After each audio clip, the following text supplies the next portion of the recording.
Kind of 8 will come to order. The Honorable Judge Pickler is presiding. Be seated. Thank you. We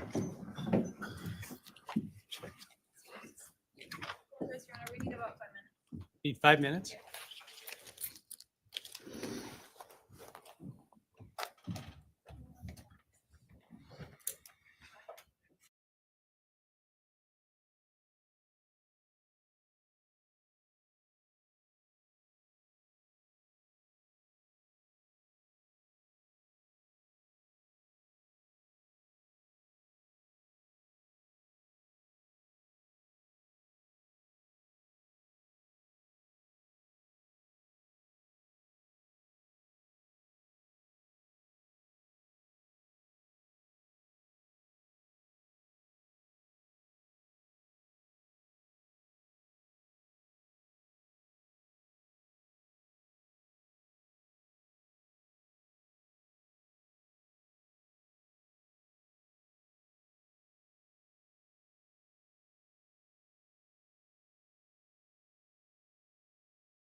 Are we ready? All right, thank you. All right, this is CR 0124316665, State of Idaho versus Bryan Kohberger. Defendant is present in custody with counsel, Ms. Taylor, Ms. Massoff, Ms. Barlow. The state is represented by Mr. Thompson, Ms. Jennings, Mr. Hurwitz, Mr. Nye, and Ms. Allen. This is the time set for sentencing in this case. The defendant previously entered a plea of guilty to 4 counts of first-degree murder and 1 count of felony burglary. In exchange, the parties stipulated to recommend a sentence consisting of, on burglary, 10 years fixed, on each of the 4 counts of first-degree murder, life fixed. The parties waived pre-sentence investigation. To my understanding, neither party submitted a sentencing memorandum or other materials for the court.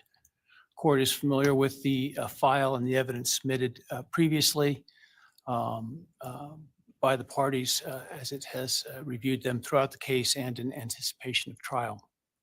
Is there any legal cause why sentence should not be imposed at this time? No, Your Honor.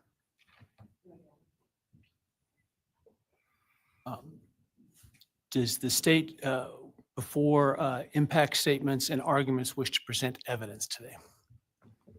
Your Honor, the state does not intend to present evidence in a documentary sense. We have provided the court through the clerk with photographs that we would like to use during the course of our sentencing argument. Sure. All right. Thank you. But no testimony other than impact statements? That's correct, Your Honor. All right. So with that, let's start with then impact statements. Ms. Jennings will be introducing And my understanding, just so I'm clear, I indicated through the trial court administrator that we need to see if any of the victims wish to have the camera not running and audio only. And my understanding is all of them indicated they are fine with the video. Is that correct? Yes, Your Honor, that's correct. All right, very well. Go ahead, Ms. Jennings. Your Honor, the first, and we're taking these in the order, victim impact statements in the order that the charges were listed in the indictment. The first charge being burglary. So we will have Bethany Funk's statement, and she has asked that her friend Emily Allant read that statement. All right, any objection to that? All right, very well.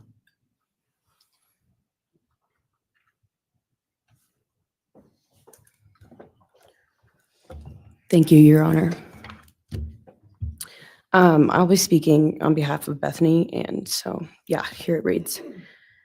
My name is Bethany Funk, and I was roommates with Maddie, Kaylee, Xana, and Ethan.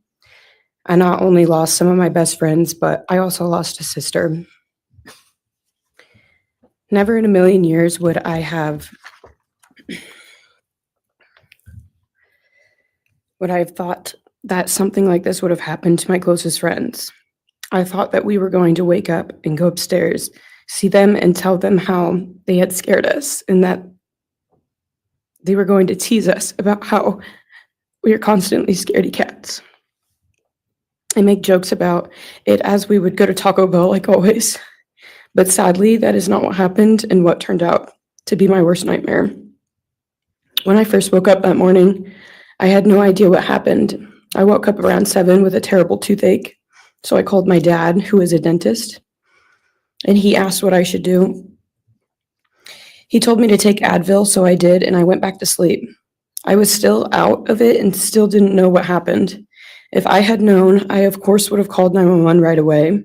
I still carry so much regret and guilt for not knowing what had happened and not calling right away, even though I understand it wouldn't have changed anything, not even if the paramedics had been right outside the door.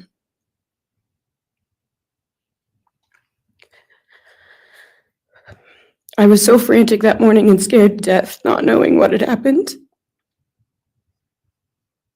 And when I made the 911 call, I couldn't even get out the words. And from then on, I don't remember a thing. It was like my brain wiped that whole memory. That was the worst day of my life. And I know it always will be.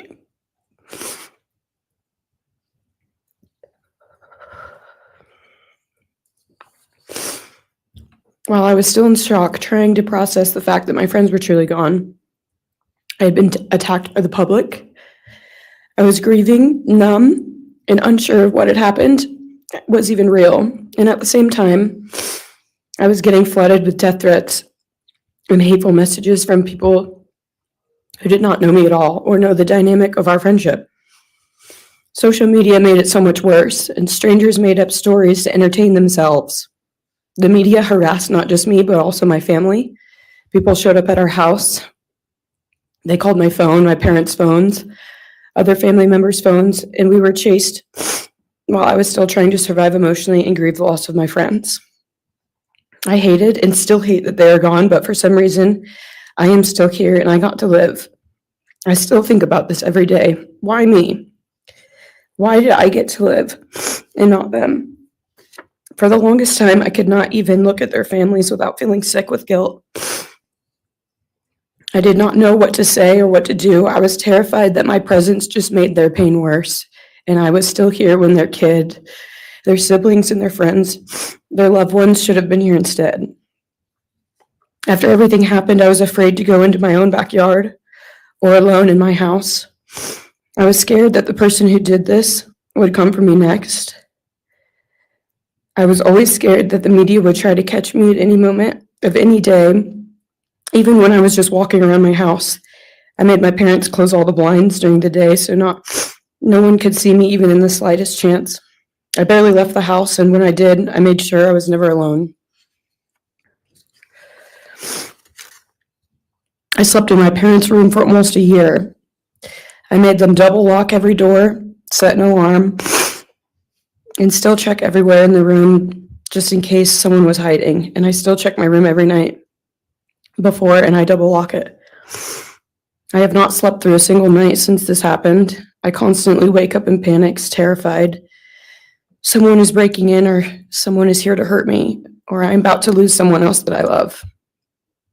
The fear never really leaves. For a long time, I could barely get out of bed, but one day I realized I have to live for them. They did not get the chance to keep living, but I do, and I will not take that for granted. So now every day I remind myself to live for them, and everything I do it with them in mind. I am still scared to go out in public, but I force myself to do things because I know that they would want me to keep living my life to the fullest. I am beyond blessed to still be here, and I refuse to take that for granted when they did not get a chance. Our house was not just a house, it was a home. It was where we laughed till we couldn't breathe, make meals, did crafts, binge watch reality shows, played games, and spent lazy days on the couch. It was movie nights, wine nights, morning debriefs, pranks, hot chocolate, cookies, and warmth. I would cherish those memories forever, and I will not let what happened erase how special our home was or how much those memories meant to me. Now I would like to share some bits and pieces of who they were as people and some of the memories that we shared. One of my favorite memories was Halloween, and we all went to Sigma Chi. But instead of partying, we just sat in an apartment, talking and laughing all night long. I do not think I've ever laughed that hard in my life. We did not care about the party, we were just happy to be with each other. Xana was 1 in a million. She was the life of the party.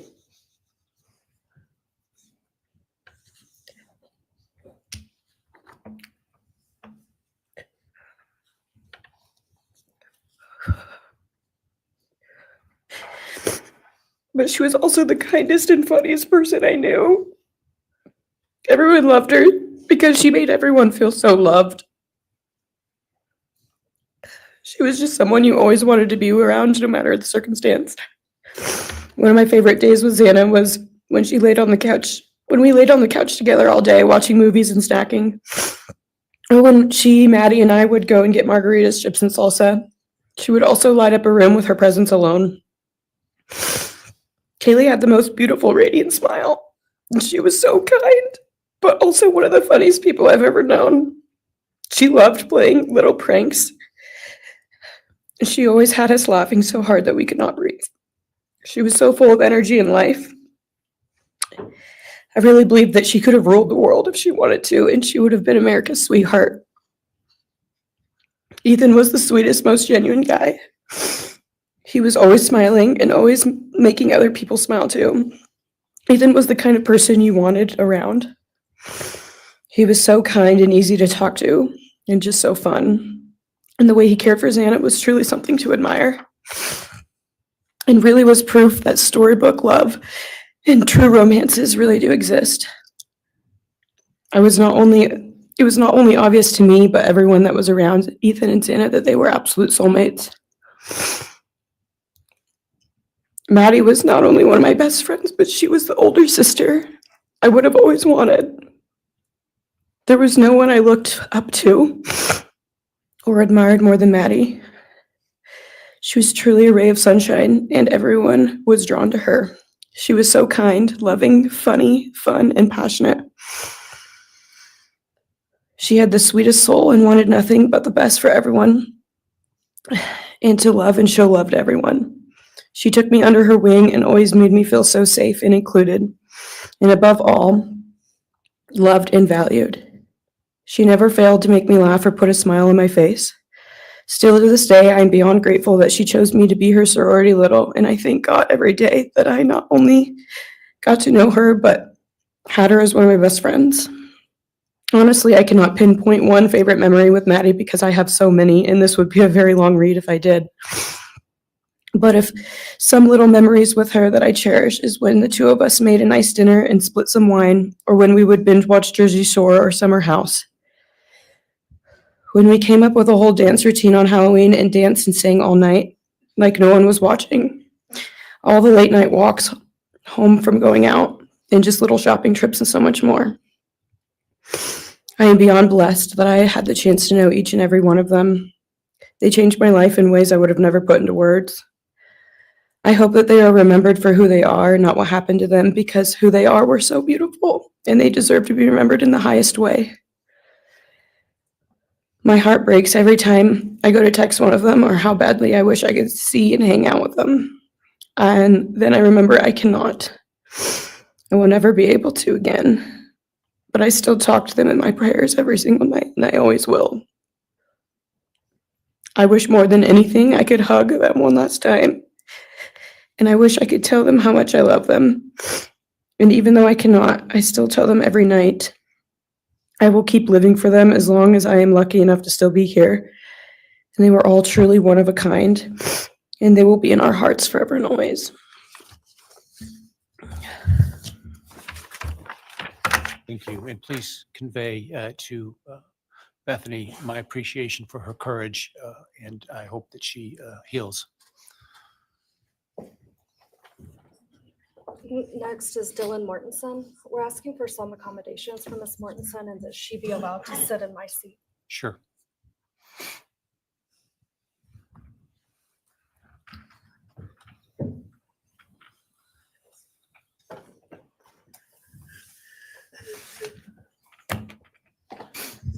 Dylan, just take your time, all right?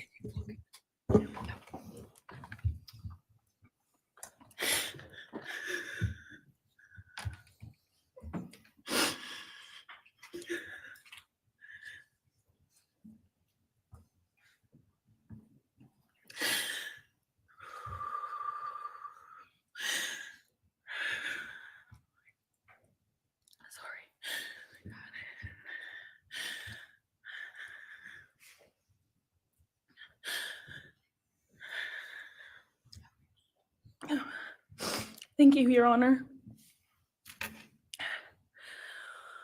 What happened that night changed everything. Because of him, four beautiful,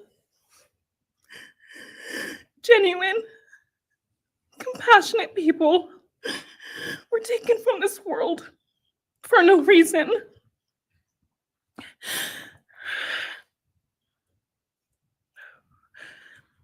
He didn't just take their lives. He took the light they carried into every room. He took away how they made everyone feel safe, loved, and full of joy. He took away the ability for me to tell them that I love them and that I'm so proud of them. He took away who they were becoming and the futures they were going to have. He took away birthdays, graduations, celebrations, and all the memories that we were supposed to make. All of it is gone. And all the people who love them are just left to carry that weight forever. He didn't just take them from the world.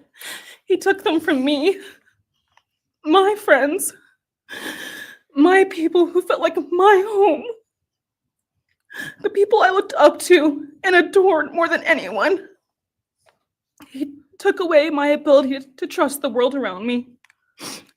What he did shattered me in places I didn't know could break. I was barely 19 when he did this. We had just celebrated my birthday at the end of September. I should have been figuring out who I was. I should have been having the college experience and starting to establish my future. Instead, I was forced to learn how to survive the unimaginable. I couldn't be alone. I had to sleep in my mom's bed because I was too terrified to close my eyes. Terrified that if I blinked, someone might be there. I made escape plans everywhere I went. If something happens, how do I get out? What can I use to defend myself? Who can help? Then there are the panic attacks. The kind that slam into me like a tsunami out of nowhere. I can't breathe. I can't think. I can't stop shaking.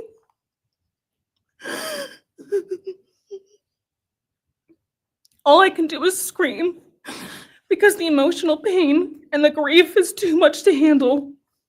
My chest feels like it's caving in. Sometimes I drop to the floor with my heart racing, convinced something is very wrong. It's far beyond anxiety. It's my body reliving everything over and over again. My nervous system never got the message that it is over, and it won't let me forget what he did to them. People call me strong. They say I'm a survivor, but they don't see what my new reality looks like. They don't see the panic attacks, the hypervigilance, the exhaustion, the way I scan every room I enter, the way I flinch at sudden sounds. They don't know how heavy it is to carry so much pain and still be expected to keep going, and that's because of him. He stole parts of me I may never get back. He took the version of me who didn't constantly ask, what if it happens again? What if next time I don't survive?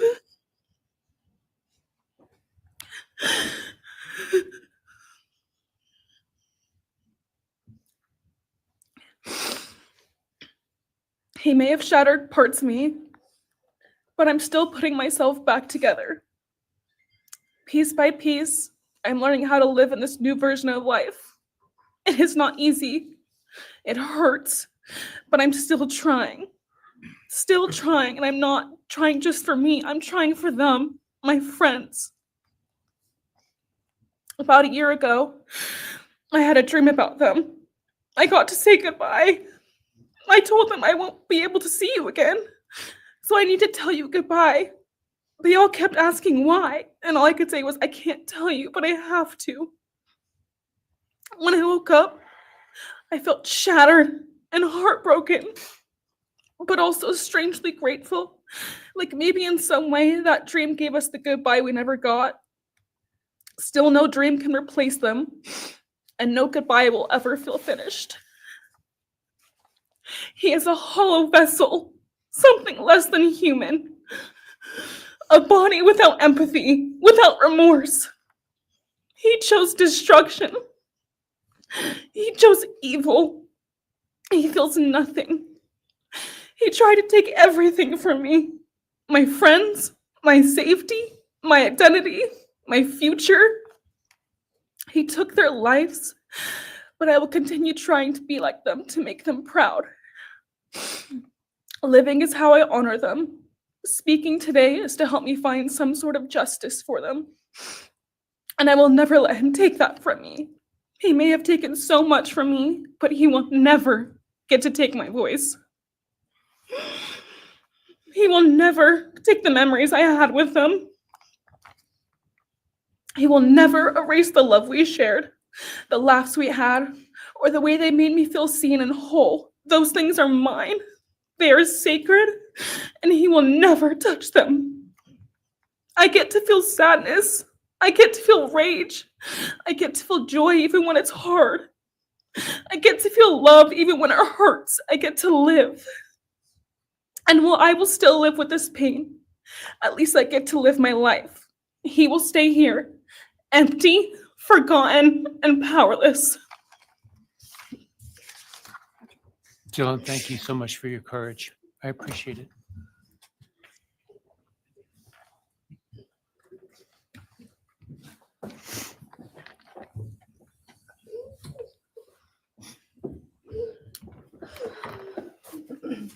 Next, we have members from the Madison Mogen family.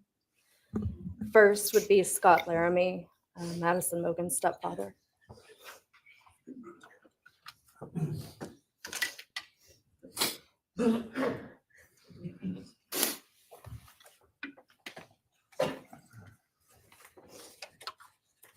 Standing by him is Cara Laramie, Madison's mother. Thank you, Your Honor. My name is Scott Laramie. I'm Maddie Mogen's stepfather and the husband of Maddie's mother, Karen Laramie.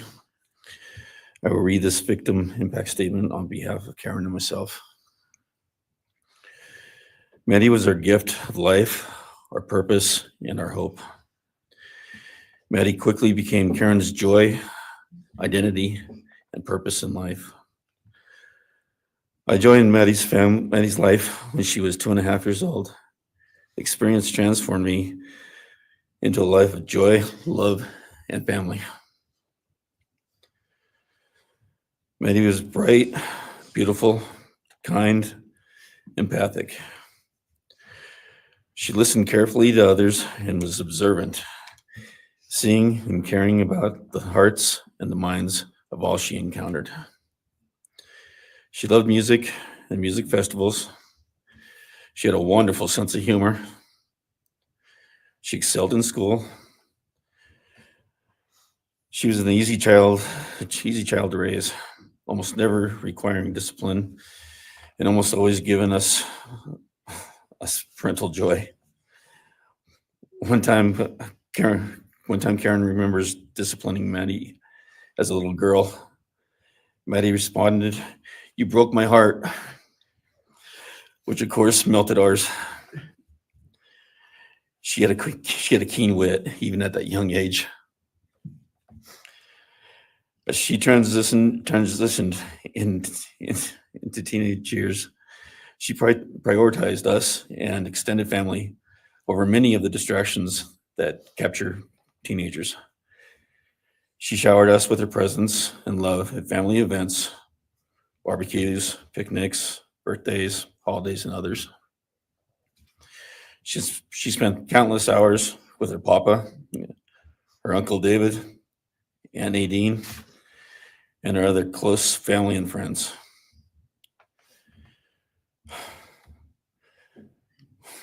This world was a better place with her in it. As she reached adulthood, Maddie applied her studies to be a marketing professional, entering into an internship at Payne West, and started planning her professional future. As with all things, she involved Karen and myself in the joy of her journey. As she transitioned into womanhood, Karen and I continued to be astounded at this wonderful and accomplished person we had created. All parents dream of their children accomplishing more than them. We realized this dream, all we had not become, she was becoming. Karen and I are ordinary people, but we lived extraordinary lives because we had Maddie. Maddie was taken senselessly and brutally in a sudden act of evil. She was taken along with the young, promising, and bright lives of Kaylee, Xana, and Ethan. First, we felt disbelief. Next, we felt disorientation. Then we felt grief overcome us. Our grief is compounded even more for the Gonzalez, Kernodle, and Chapin families. We speak of hope and healing, and we do have hope and some healing. But the vast emotional wound will never fully heal. Since Maddie's loss, there's emptiness in our hearts, home, and family, an endless void. After losing her mother in a car crash, Karen took years to grieve and recover. The feeling that her life with Maddie and A was perfect helped her to start to heal. Now, this is no longer perfect. After Maddie's loss, Karen felt like she was spinning out, emotionally collapsing into anxiety and depression.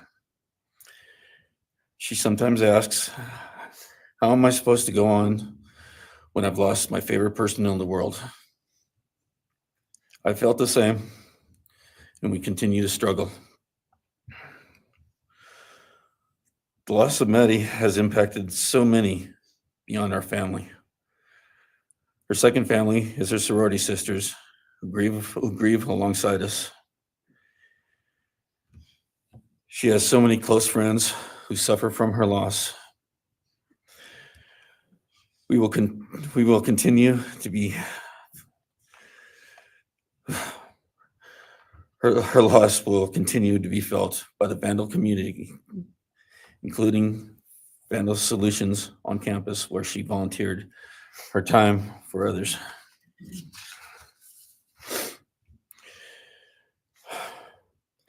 It helps us to know Maddie is in heaven now, freed from the trials of this earth. We, however, continue to live on without the grace and support of her presence. We will grow old without our only child, our bright, beautiful friend and daughter. In the end, there are no words that can accurately capture the devastation of losing Maddie. We will endure and we will go on. For Maddie, we will not let our grief consume us. For Maddie, we will continue to love and care for our family and friends, including the families of Kaylee, Santa, and Ethan. We will remain united with them. We can only hope that others out there suffering similar losses can look to us and see that we can overcome hatred, darkness, and evil. We know the law allows us to comment on the defendant and his sentence. As for his sentence, we support the plea agreement. Society needs to be protected against this evil. As for the defendant, we will not waste the words, nor will we fall into hatred and bitterness.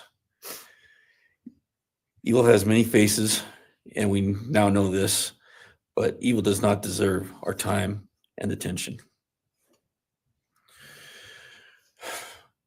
We are done being victims. We are taking back our lives.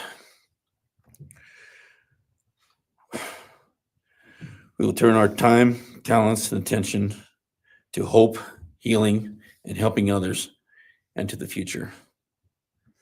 We invite all those who have suffered with us on this to join us in our journey. We can make this world a better place. We can move on from tragedy. Adversity will visit us, evil will visit us, but we will overcome. We can and will endure. Karen and I express our gratitude to Your Honor and to the prosecution team for allowing us the opportunity to make this statement.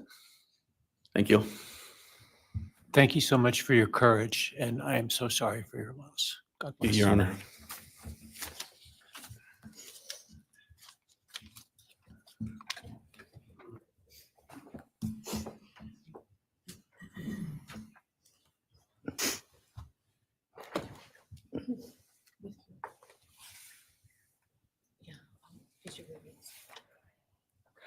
Your Honor, this is Leander James. He's the attorney for the Mogen family and victim advocate. He'll be reading a statement for Karen Laramie. May it please the court, counsel. My name is Leander James. I'm the pro bono counsel for Karen and Scott Laramie. Karen has asked me to read this statement into the record. I thank my husband, Scott, for his statement, his courage, and his unending love and support during this dark time. While words are inadequate to capture the impact of this horrific crime on our family, he expressed it as best anyone could. For Maddie's sake, I will add my supplement statement that incorporates additional impact in the context of my extended family. I am grateful to Maddie's great uncle, Bryan Kohberger, for assisting me with the difficult task of putting our pain into words. For me and my extended family, Maddie was our hope and our light.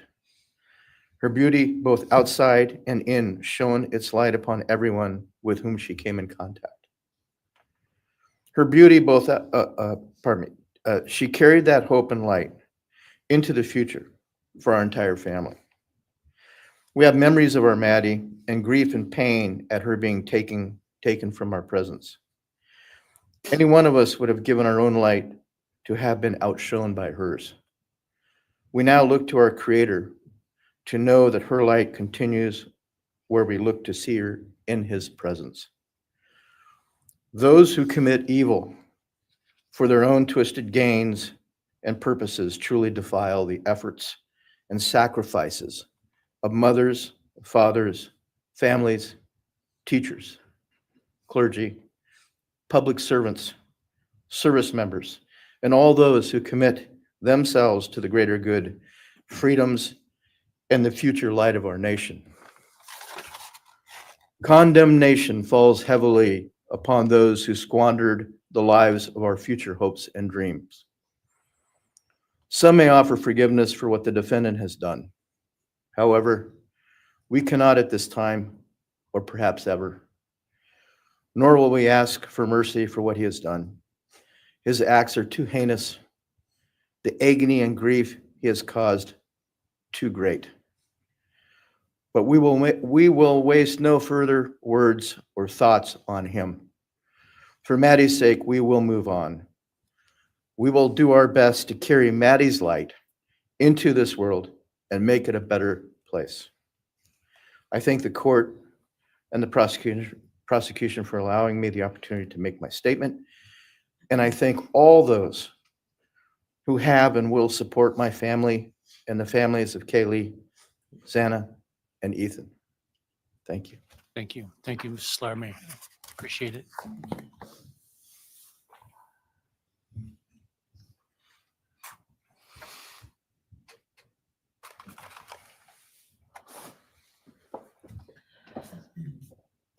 Next is Ben Mogen, the father of Maddie Mogen.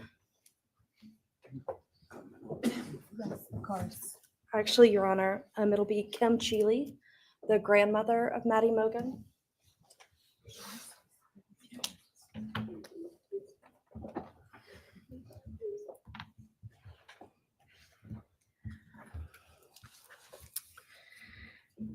My name is Kim Cheeley. I was Maddie Mogen's paternal grandmother, as Ben Mogen, her father, is my son. I'm here today with my sister Lori Cheeley, Maddie's great aunt, and my son Ben Mogen, and my daughter-in-law Corey Hatrock.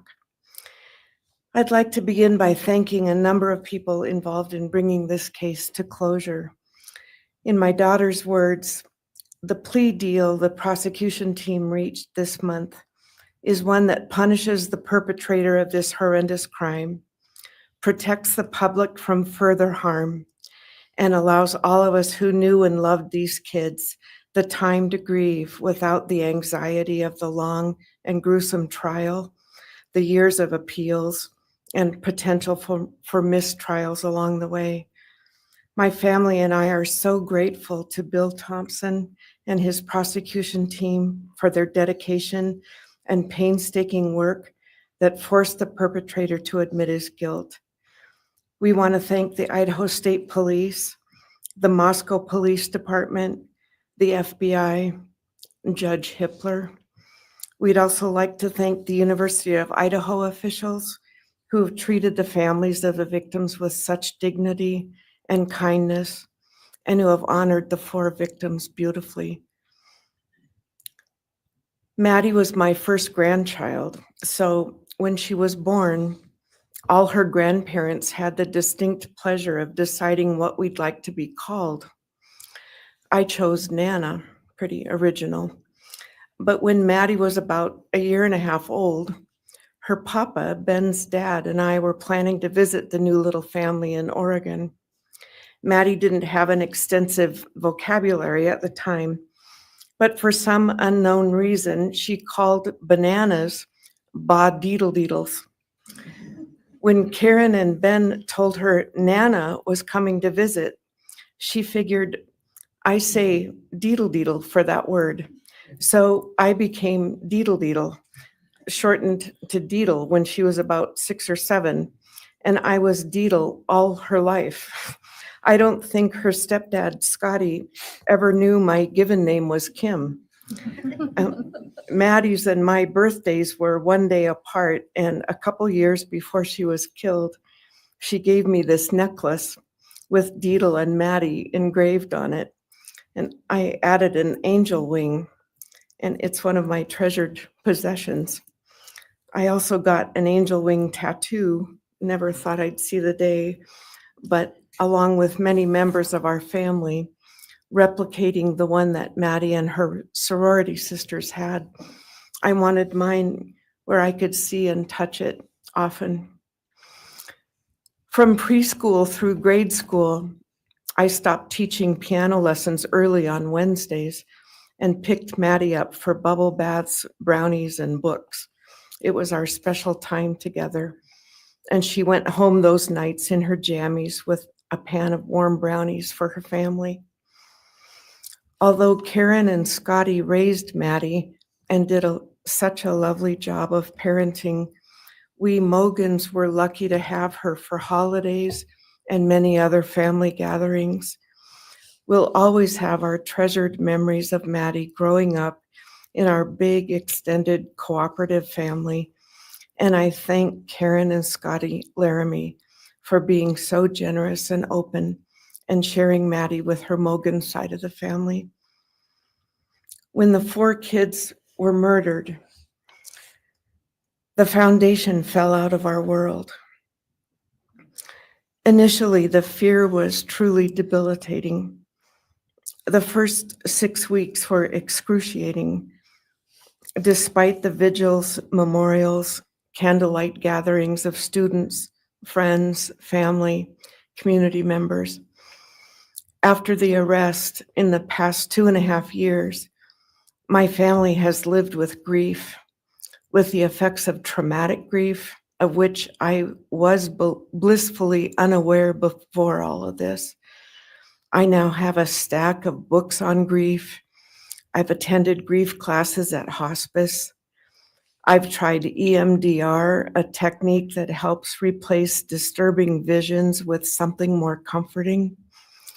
My son Ben, his 2 sisters, Maddie's aunts, and I have all experienced depression and anxiety and sleep disturbance, requiring medical intervention at times. We've all sought counseling off and on. The struggle with media attention was extremely difficult, especially for Ben. No one should live through the violent murder of one's child. Some days it's beyond me how the parents of these kids are still upright. I'm thankful for the strong families and communities that are supporting the survivors. At the time, I could think of only 2 blessings surrounding the horrific murders. One was that Ben was living with my partner Tom and me at the time, and that we could support each other emotionally through it all.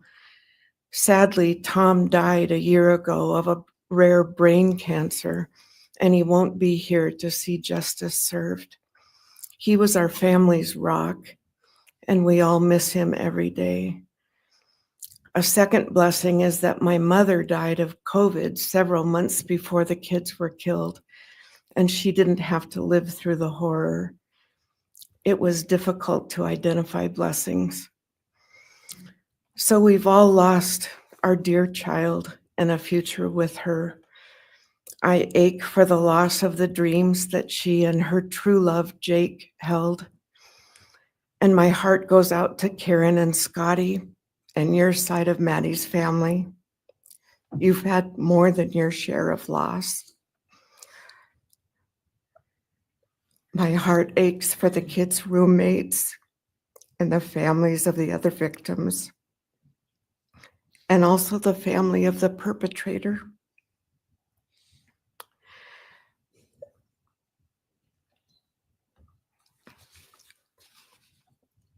Going forward, we Mogens are choosing to put our energy and focus into honoring Maddie's too short life and sweet spirit by celebrating Maddie May Day, which my 2 daughters established. On May 25th each year, Maddie's birthday, we encourage folks to do random acts of kindness in Maddie's name. In my daughter Katie's words, may we all protect our peace in whatever way possible, unite in community, and focus on joy. Please do an act in kindness in Maddie's honor during this week so a glimmer of Maddie's light may live on. Thank you. Thank you, and appreciate your courage, and bless you and your family. Thank you.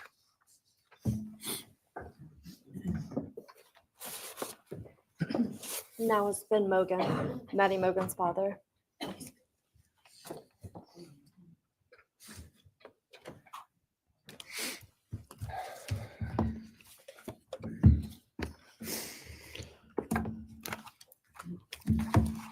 I'm Benjamin Mogen. I'm Maddie's dad. And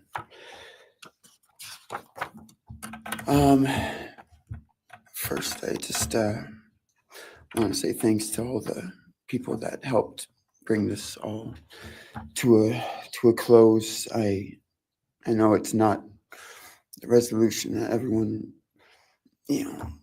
wanted, but I think that that everyone worked so hard, and we really appreciate all their efforts. It was such a hard thing to go through for everybody.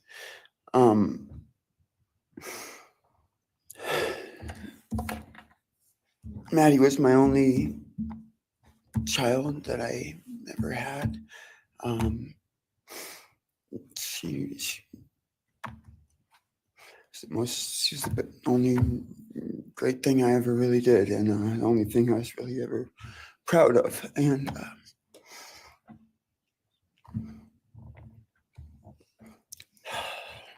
I thought we would have the rest of our lives together to be together and know each other, and I took for granted the times she was in college, and I thought, oh well, we'll have the rest of our lives to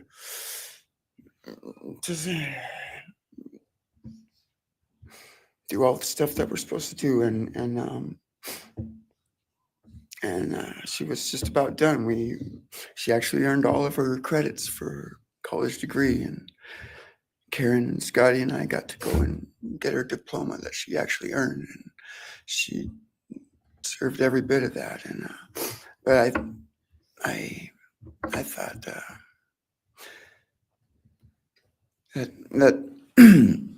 that was going to be just the beginning of a long life together, and we never got that.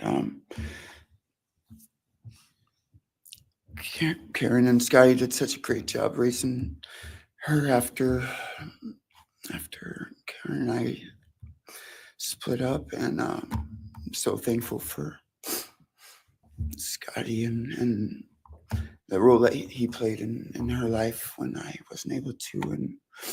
But we got to spend a lot of great times together, Maddie and I. She was my favorite person to go to a concert with.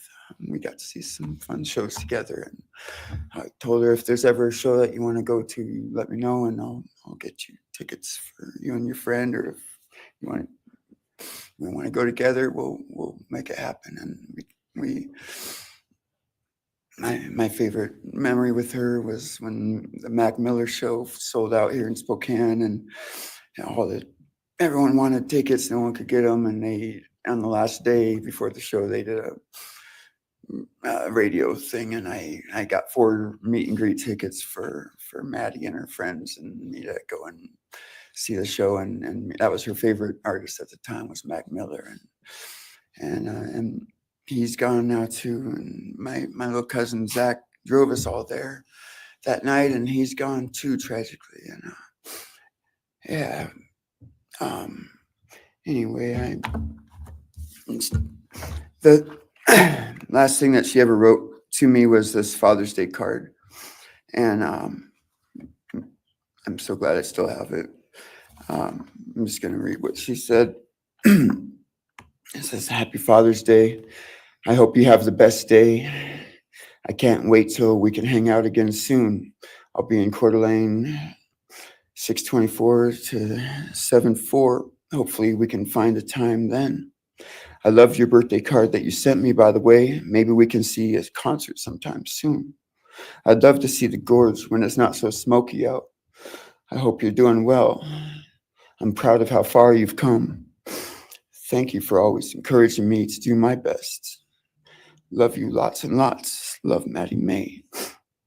She did encourage me to not just to do my best, but to live on. I went through a lot of issues with addiction and with substance abuse, and when I wasn't wanting to live anymore, she was what would keep me from just not caring anymore, and knowing that she was out there and that she was just such a beautiful person kept me alive a lot of rough moments, and I'm so glad that she was able to meet Jake. He was the only one that actually ever got to take her to the gorge. They went and saw Watershed together, and yeah, they had a heck of a time. So I'm glad she got to. That's a really special place for me, and she always wanted to work out there with me in the summer sometime. She never got to, but at least she got to see it once with Jake. He was such a great guy. He is such a great guy. And I really wanted to see what a future with them would have looked like. I'll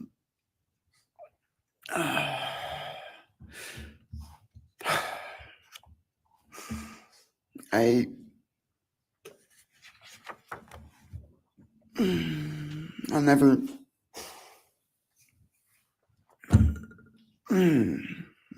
be able to replace her. I wrote a bunch of stuff. I just don't know what to say right now. I just miss her so much, and I just love her more than anything. And it shouldn't have happened. And a death sentence is one thing. You know when it's going to happen, and it's going to be all gentle and stuff. But life without parole, with a building full of people that all just want you to not be around anymore, winking at every morning, not knowing if that's the day they're going to pull your card. I mean, it's not a very nice sentence either. So, I don't know.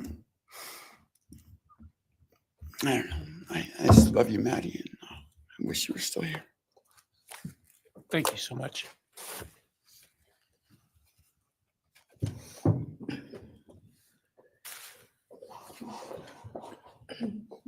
Your Honor, next would be members from the Kaylee Gonzalez family. First will be her father, Steve Gonzalez.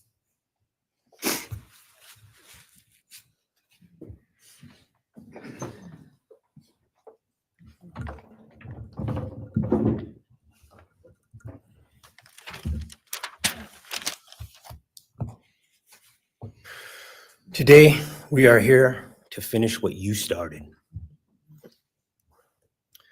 Today, you've lost control. Today, we are here to prove to the world that you picked the wrong families.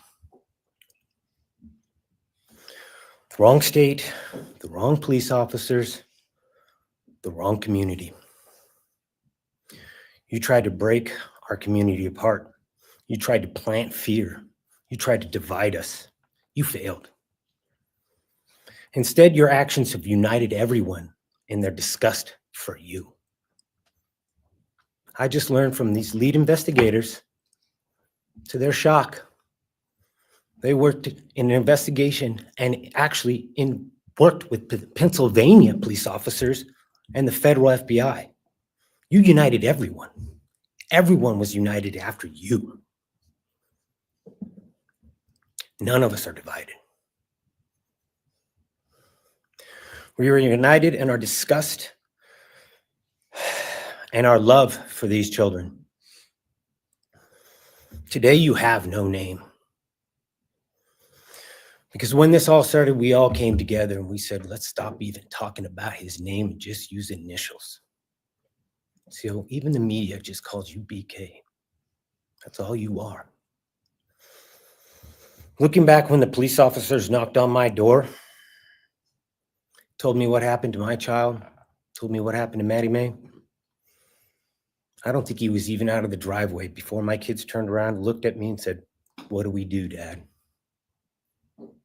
I told them, "You get to work. You get your ass to work." And we started calling, we started texting, we started emailing. And you know what? Within hours, we had your white car on camera. We knew from the very beginning we had you. Police officers tell us within minutes, they had your DNA, like a calling card. You were that careless, that foolish, that stupid. Master degree, you're a joke, complete joke. But we took this disaster and we did what we could. We put everything online. We took our kids, we took our images, we took everything that they did, their videos, their photos, the girls' pranks, Ethan singing. We put it out there, we shared it with the world. And the world united. And all they ended up, when they talked about this case, is they talked about Kaylee Jade, Maddie Mae, Xana, and Ethan. Everything what these people meant to us, a father, a mother, a brother, a sister, we shared that with our community. Then we shared it with our state. We shared it with the country, and eventually we shared it with the world. The world's watching because of the kids, not because of you. Nobody cares about you. You're not worth the time, the effort to be remembered. 2 initials forgotten to the wind. No visitors, nothing more than initials on an otherwise unmarked tombstone. From this moment, we've all started. From this moment, we will forget you. We want to all leave in closing. One last thing. You picked the wrong family, and we're laughing at you on your trip to the pen. That will be today or tomorrow. I'll close with, God bless all the men and women that worked on this case and all the hard work that you guys did. You guys allowed us to grieve and allowed us to get through this. The amount of work that you guys put together and the way that you guys put it together was beautiful. There was hard times to be expected, but thank you all. God bless. Thank you.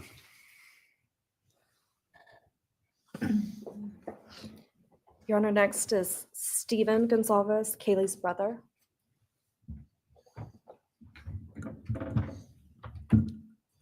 Stephen's actually gonna pass. I'm gonna go. Okay. Olivia Gonzalez, Kaylee's sister. Hello, I'd like to start by thanking the court for allowing me the time and opportunity to speak today. My name is Olivia, and I'm the big sister of Kaylee Gonzalez, and I was blessed to love Madison Mogen as a sister too. I'm not here today to speak in grief. I'm here to speak in truth. Because the truth is, my sister Kaylee and her best friend Maddie were not yours to take.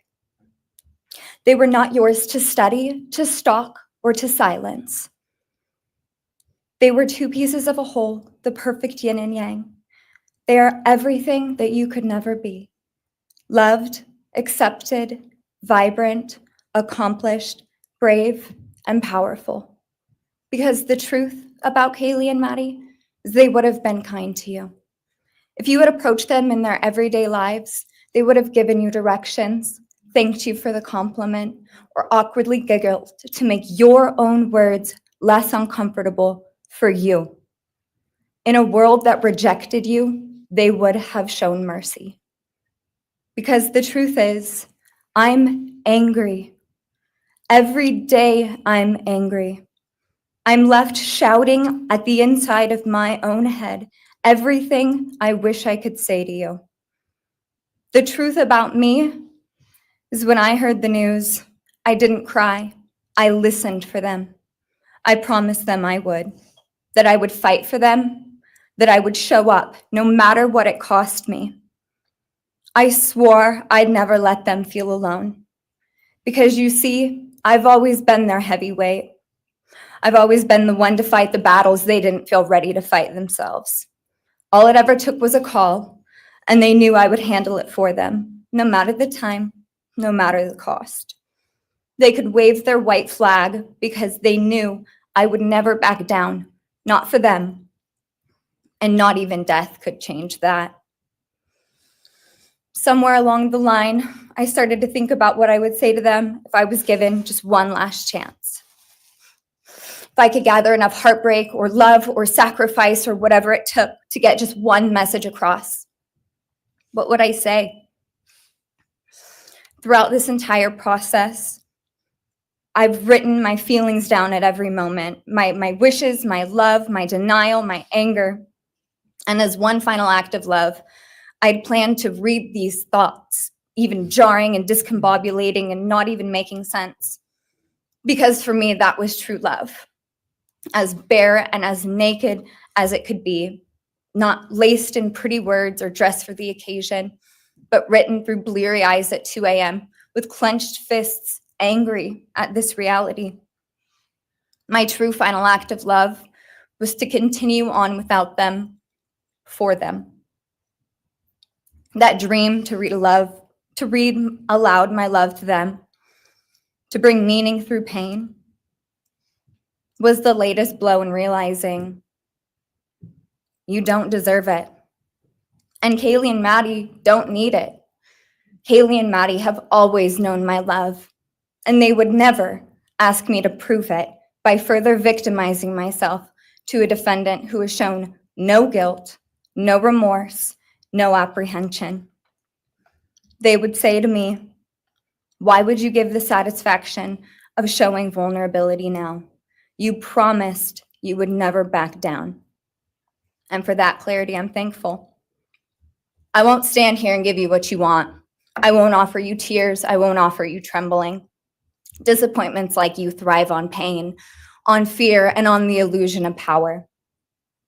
And I won't feed your beast. Instead, I will call you what you are: sociopath, psychopath, murderer. I will ask the questions that reverberate violently in my own head, so loudly that I can't think straight most any day. Some of these might be familiar, so sit up straight when I talk to you. How was your life right before you murdered my sisters? Did you prepare for the crime before leaving your apartment? Please detail what you were thinking and feeling at this time. Why did you choose my sisters? Before making your move, did you approach my sisters? Detail what you were thinking and feeling. Before leaving their home, is there anything else you did? How does it feel to know the only thing you failed more miserably at than being a murderer is trying to be a rapper? Did you recently start shaving or manually pulling out your eyebrows? Why November 13th? Did you truly think your Amazon purchase was untraceable because you used a gift card? How do you find it enjoyable to stargaze with such a severe case of visual snow? Where is the murder weapon, the clothes you wore that night? What did you bring into the house with you? What was the second weapon you used on Kaylee? What were Kaylee's last words? Please describe in detail the level of anxiety you must have felt when you heard the Bearcat pull up to your family home on December 30th, 2022. Which do you regret more? Returning to the crime scene 5 hours later, or never, ever going back to Moscow, not even once, after stalking them there for months?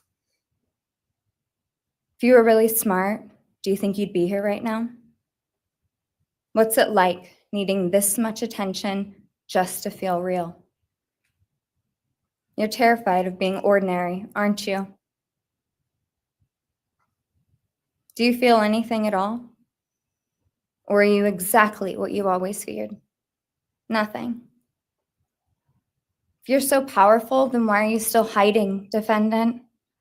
You see, I'm here today as me. But who are you? Let's try to take off your mask and see. You didn't create devastation. You revealed it in yourself. And that darkness you carry, that emptiness, you'll sit with it long after this is over. That is your sentence. And it was written on the wall long before you ever pled guilty. You didn't win. You just exposed yourself as the coward you are. You're a delusional, pathetic, hypochondriac loser who thought you were so much smarter than everybody else. Constantly scolding, turning your nose up to grammar mistakes, nitpicking and criticizing others. You wanted so badly to be different, to be special, to be better, to be deep, to be mysterious. You found yourself thinking you were better than everyone else, and you thought you could figure out the human psyche and see through it, all while tweaked out on heroin. Lurking in the shadows made you feel powerful because no one ever paid you any attention in the light. You thought you were exceptional, all because of a grade on a paper. You thought you were elite because your online IQ test from 2010 told you so. All of that effort just to seem important. It's desperate. There is a name for your condition, though. Your inflated ego just didn't allow you to see it. Wannabe. You act like no one could ever understand your mind, but the truth is you're basic. You're a textbook case of insecurity disguised as control. Your patterns are predictable. Your motives are shallow. You are not profound. You're pathetic. You aren't special or deep, not mysterious or exceptional. Don't ever get it twisted again. No one is scared of you today. No one is intimidated by you. No one is impressed by you. No one thinks that you are important. You orchestrated this like you thought you were God. Now look at you, begging a courtroom for scraps. You spent months preparing, and still all it took was my sister in a sheath. You work so hard to seem dangerous, but real control doesn't have to prove itself. The truth is, the scariest part about you is how painfully average you turned out to be. The truth is, you're as dumb as they come. Stupid, clumsy, slow, sloppy, weak, dirty. Let me be very clear. Don't ever try to convince yourself you mattered just because someone finally said your name out loud. I see through you. You want the truth? Here's the one you'll hate the most. If you hadn't attacked them in their sleep, in the middle of the night, like a pedophile, Kaylee would have kicked your fucking ass. Thank you. Thank you.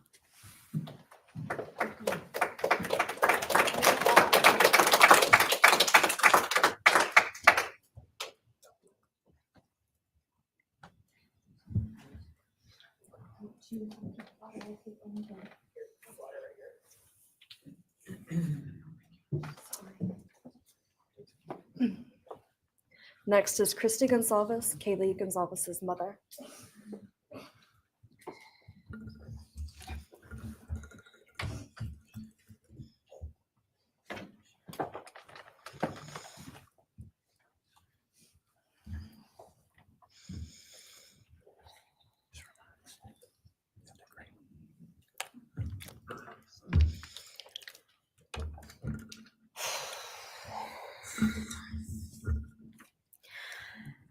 Thank you, Your Honor.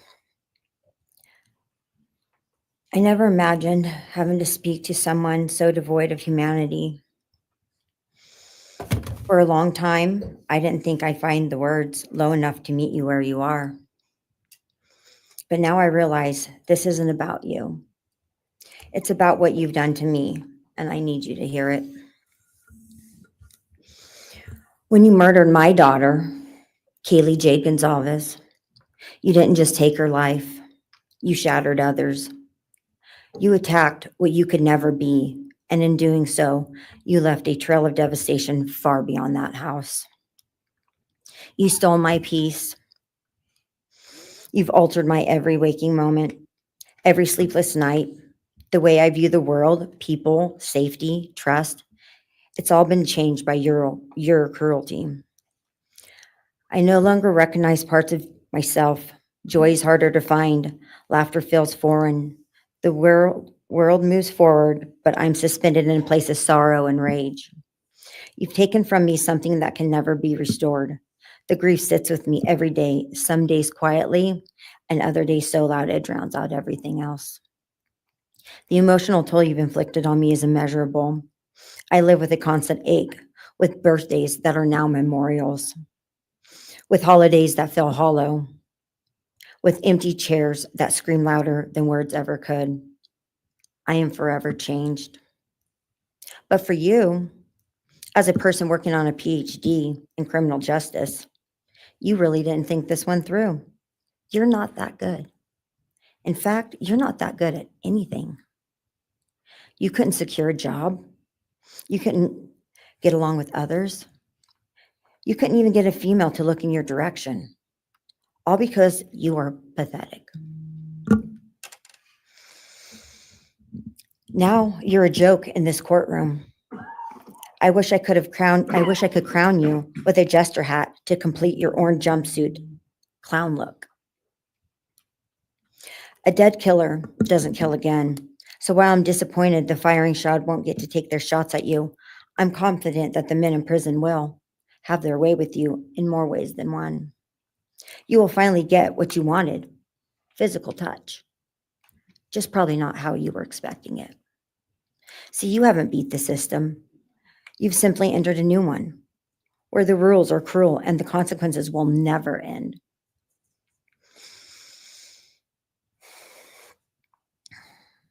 You are entering a place where no one will care who you are and no one will ever respect you.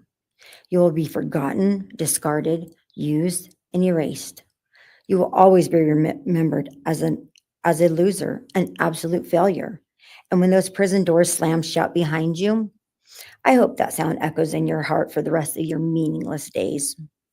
I hope it reminds you of what we all already know. You're nothing. May you continue to live your life in misery. You are officially the property of the state of Idaho, where your fellow inmates are anxiously awaiting your arrival. But it's okay, because they're there to help you. Hell will be waiting. Quick message from our youngest daughter. Aubrey wanted to say, you may have received A's in high school and college, but you're going to be getting big D's in prison. Thank you.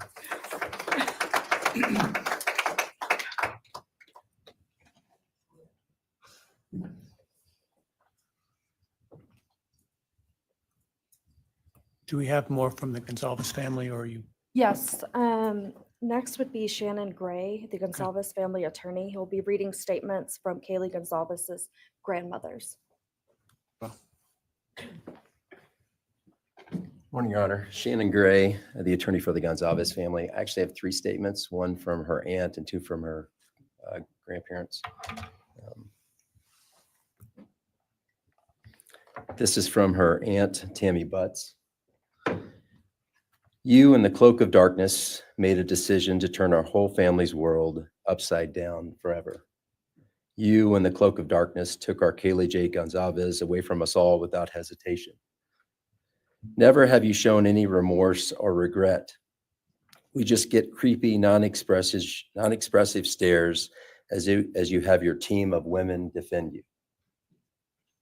Kaylee was a strong, kind, fun-loving, caring person, and she will greatly be missed by all her family and friends for the rest of our lives. She had goals in life that you took from her and us. We lose on watching her enjoying her life, working hard and building the future she wanted. She was ready to start that after college life. You, in the cloak of darkness, took it all away. You left us without her future wedding, her future children that she would have added to our family. No more talking to her on the phone, going for a coffee, celebrating holidays. It's all gone. You, in the cloak of darkness, gave each and every one of Kaylee's family members their own lifetime sentence.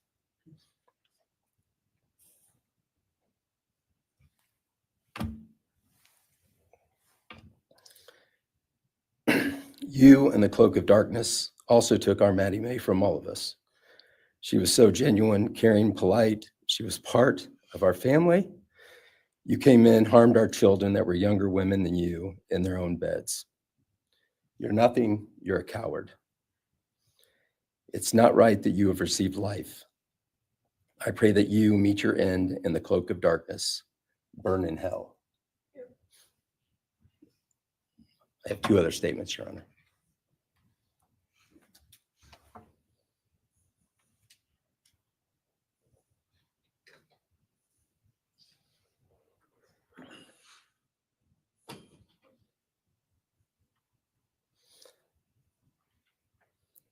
This is Linda Lucan's statement. This is Kaylee's grandmother.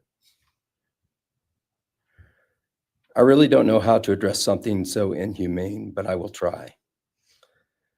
Nothing in the past 2.5 years has made any sense. All I get is you cowardly went into a home at night, filled with what I'm sure you thought was all sleeping girls, and went on a vicious killing spree for no other reason but to appease your demonic urges. You took my granddaughter Kaylee from us, plus 3 other beautiful lives. You took my granddaughter Kaylee, beautiful, sweet-souled, doll-faced Kaylee, who was getting ready to start her amazing life, who had such a bright future, who was loved by so many, who you were so envious of. She had a life you could never have. You are so beyond human. You're definitely a demon from hell. I truly wish your punishment would be the same death you inflicted on our kids. But I think you will meet some new friends in prison who will be there just to help you.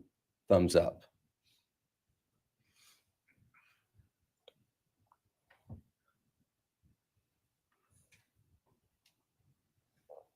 And I have one last statement, Your Honor. This is from Cheryl Gonzalez, Kaylee's other grandmother. John 1:5 says, light shines in the darkness, and the darkness overcomes it not.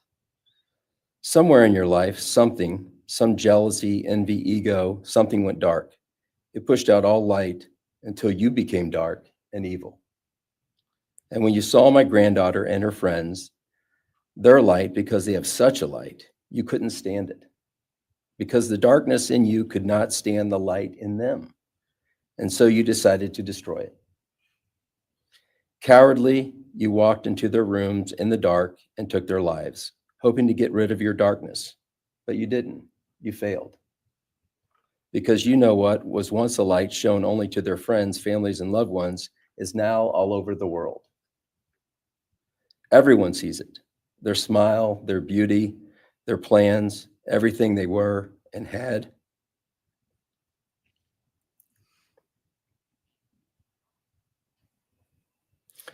And you think you put a close to it, even that, but you didn't. Because they still exist. They are still light. They are still beautiful. You can never take that away. They will always be in the light of all eternity. And you will be in the darkness because you could not overcome it. You failed. I want you to be gone, more than gone. I want you to be cast out. Cast out from my life, from my family, from this earth. I will not allow your hatred to penetrate into my own soul. You did not get that power. You are evil, and in the end, evil is eradicated. You didn't take Kaylee's light, you spread it into the world. Thank you, Your Honor. Thank you. All right. If the are you moving to a different family now? All right, why don't we take a 10-minute recess? All right.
Be seated.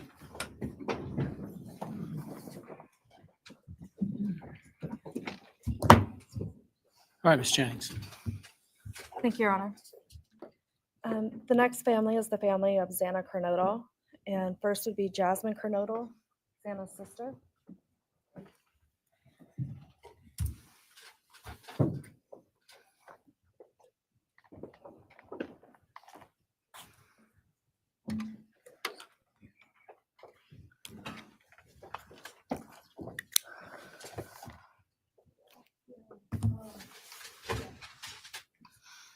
Just want to say thank you to everyone who's been involved in this and just for all the hard work and dedication you guys have put into this. I just want to thank everyone for the support and just my family and friends who've been around through this time. I went back and forth on whether to speak today because the truth is you don't deserve power over my feelings, my words, or me. Thank you. In the end, I realized this moment isn't about you. It's about justice for Xana, Ethan, Kaylee, and Maddie. It's about honoring the beautiful people they were and still are in God's eyes. On November 13th, 2022, a piece of my heart was ripped away. There's no way to ever fully describe the weight of losing my sister, my best friend. No sentence or punishment will ever come close to the justice Xana, Ethan, Kaylee, and Maddie deserve. Xana was everyone's best friend. She was kind, she was funny. She was a gift to each person she was able to make an impact on. Xana was someone I turned to when I needed direction or advice. Although I am her older sister, I often found myself looking up to her. She had a radiant energy that everyone loved, and she always knew the right way to approach a problem.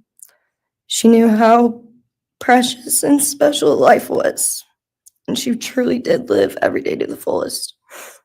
Yet her story was cut short by an act of evil. I believe in a God whose justice is not bound by this courtroom. I find peace knowing that judgment ultimately belongs to Him. For your sake, I hope one day you feel the full weight of what you did. I hope you take accountability. I hope you truly experience the guilt and you surrender yourself to Jesus Christ. Because no punishment on this earth can ever compare to the isolation and pain of eternal separation from God. Xana deserved more. They all did. But I come here to say this. I am strong. I am brave. I'm a fighter, just like Xana. And you don't get to control how I move forward or what I believe. I walk with the comfort of knowing I will see my sister again. Xana didn't get the future she deserved. She won't be the maid of honor at my wedding, the cool aunt to my future children. I'll never hear her laugh or see her light up a room ever again. But I will carry her with me for the rest of my life. I will live in her honor, fight to be the best kind of woman and someone she's proud of, to make sure the world never forgets who she was. Xana's story doesn't end with what was taken from her. It lives through the love she gave, the people she touched, and the legacy our family will protect. Her light still shines, and her voice will echo louder than this pain. You didn't take that from us, and you never will. Thank you.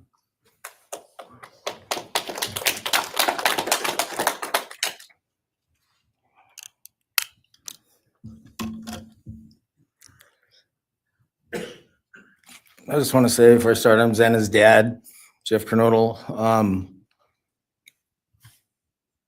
It's been a hard road down, because she's gone. And I want to thank everybody, other their families that's speaking so far, spoke about things. I agree with everything they have to say. It all comes back to a lot of the same things that I've had to deal with and we as a family have had to deal with. And that brings me, basis of what I'm talking about a little bit is on my way up here, flying up here in the plane, and about halfway through the flight, this little girl is calling out for her dad. Hey, dad, and then in my mind, I was kind of half asleep. It's dark on the plane. I heard Xana calling out for me like she did, back when she was little, 5 years old. And those times were hard. It was chaotic, but we always had something to work toward that was in a positive direction, compared to right now, which is necessarily not as positive as that for sure. And I know I miss Xana a lot. My life's been changed, and Xana had a great impact on me. And the impact was when she was gone, I realized how important she was and what she really did for me, influenced me, was way beyond what I ever thought. She'd call me up on the weekends, check on me, see who's with me. She's like accountability to your youngest daughter. And that really made a big difference. It made me really think about things and what it's all about, That's the things that I miss the most, is those calls on the weekends, the calls at 11 at night. What's going on? You want to meet my friend? Whoever she's with, a couple of her friends, I can meet them, talk to them. And she always did that. And it's pretty cool. Pretty cool. I really miss that. And she made a big impact on me, on other people, her family. But the impact that she made is so extensive on what happened here. And it goes so far. People from everywhere in the world, are following things, and Xana has made a difference in their lives. So, countless people told me that. They might not even know her. They never knew anything about her. It's what they see, and they just love her and say how they wish that she could have been their friend. Could have been their friend, could have hung out. And it's like, this is the blessing, this is the whole kid was. And definitely was a big blessing in my life. And so is Jasmine. And basically, we worked hard to do the things we did, through the times they were growing up. And through those times, I realized that I wanted both of them to graduate college, and that'd be the ultimate thing for them to do to prepare for the world. Then it came back to me. Xana didn't get to finish college. He had it all figured out. And this all just came back to me when I was there, and that little girl was on the plane doing that. It's like where I was going, what I was going here for. And then I just realized and thought to myself about the wonderful life that she had and we had together. And I still get to have with Jasmine, but that's the part that really counted. It's the part that really counted, is those memories. And those are what I have left, the memories with her and the ones I can make with her, and the life that I can go on with now, which is what she wants. And I say that in present tense because that's what she wants, because I've been told that, I've had countless ways that she's out there and has a way to communicate, which I'm very grateful for.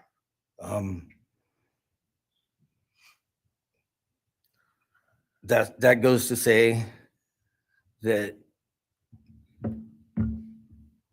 the impact of what happened to them, all 4 kids, goes so much further than just not me, the parents, the families, the community. It goes so far, because a lot of kids, in the colleges, just for an example, they locked their doors now. The door wasn't locked in the back. Penn State or wherever it was, all the colleges, I know that I've heard they all lock their doors now. So maybe the impact that it's going to make is going to help out and maybe protect some people. Having this outreach and having the influence of what these kids, what happened to these kids did, all I know is I was 7 miles away when it happened, and she wasn't feeling that good. It was 11:30, and I almost went over to Susanna's to say, and I would have been sitting right there on that couch, and you had to deal with me. So they would have had a chance, and I regret that, and I regret not going. But the reason why I didn't is because Susanna said, "Don't be drinking and driving. You have to rent a car. Don't be drinking and driving." The week before that, so she was she would have been mad at me to do that. But I really wish I would have drunk and drove, because they would have had a chance, all four of them. At this point, I just have to go on. We're going to go on with everything and make things better in my life, because that's what it's all about. If I have closure in things, and the part that we miss is Santa, her influence, her smile, the things that she did, and we have the memories left, the great memories, and she just wants us to make more memories and not be sad or upset or shocked or taken for that, and that's what we're going to do. We just have to. That's all I got. Thank you for your words and your courage, and bless your family.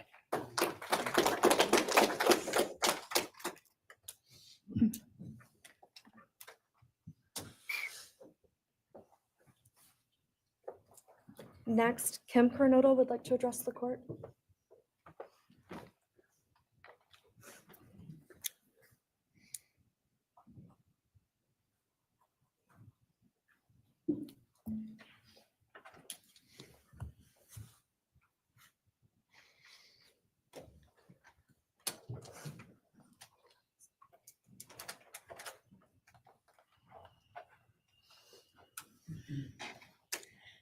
Thank you, Your Honor. My name is Kim Kernodle. I am Xana's aunt. I was very blessed to have her in my life, in our family. And I thought I had everything in my head, what I wanted to say, but it kind of went out.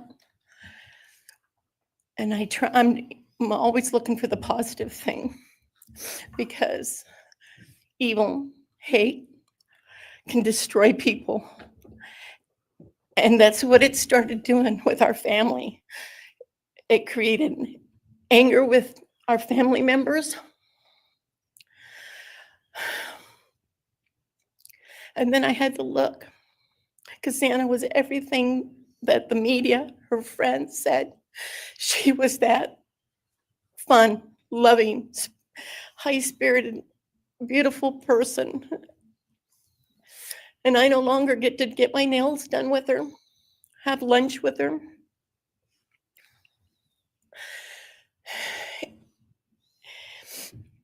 Sorry.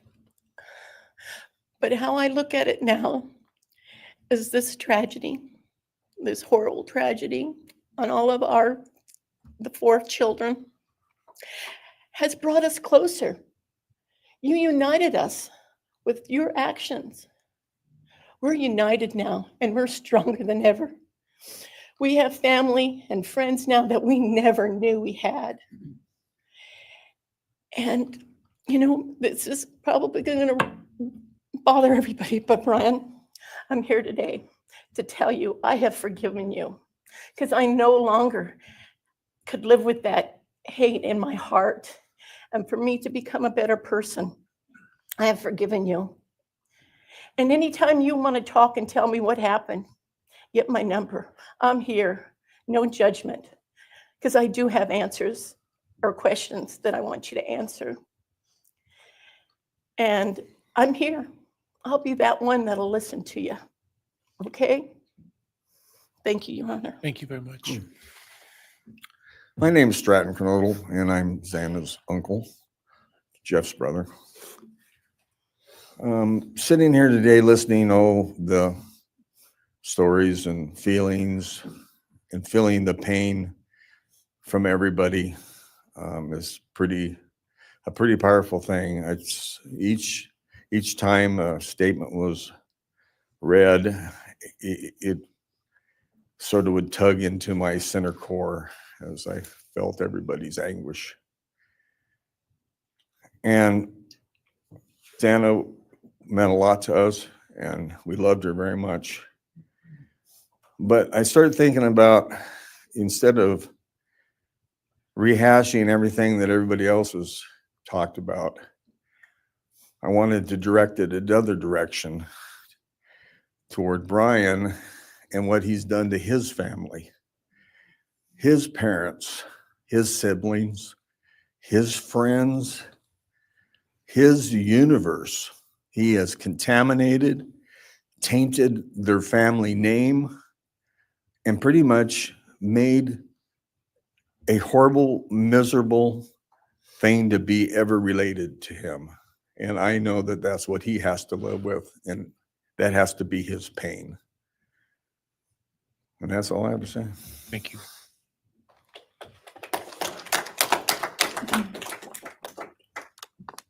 Next, Your Honor, I believe Randy Davis, stepfather to Xana Kernodle, would like to address the court.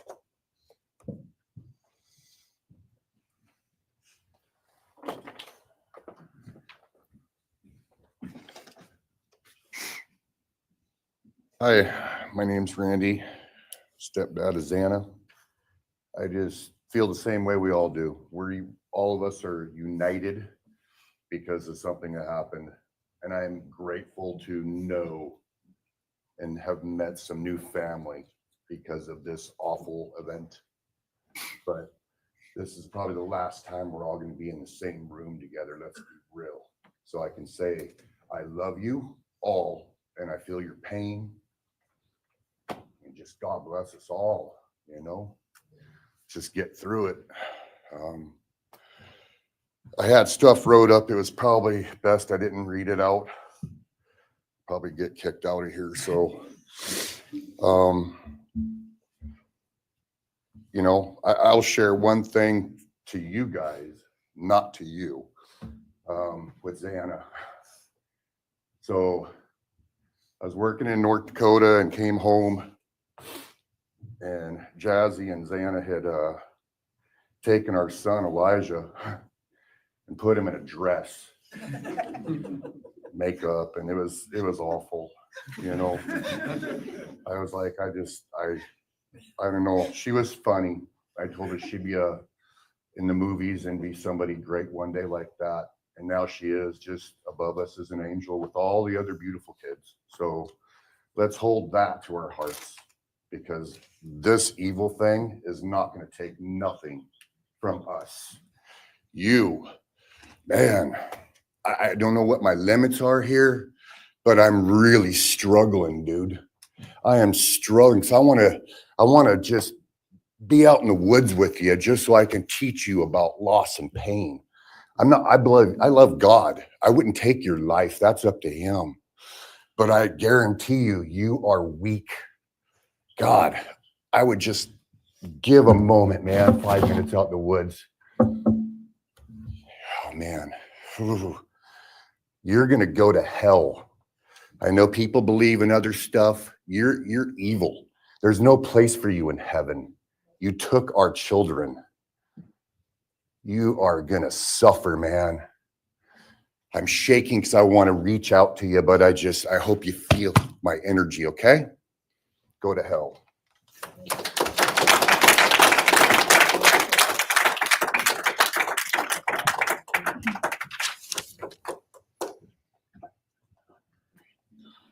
Next is Cara Northington, Xana's mother.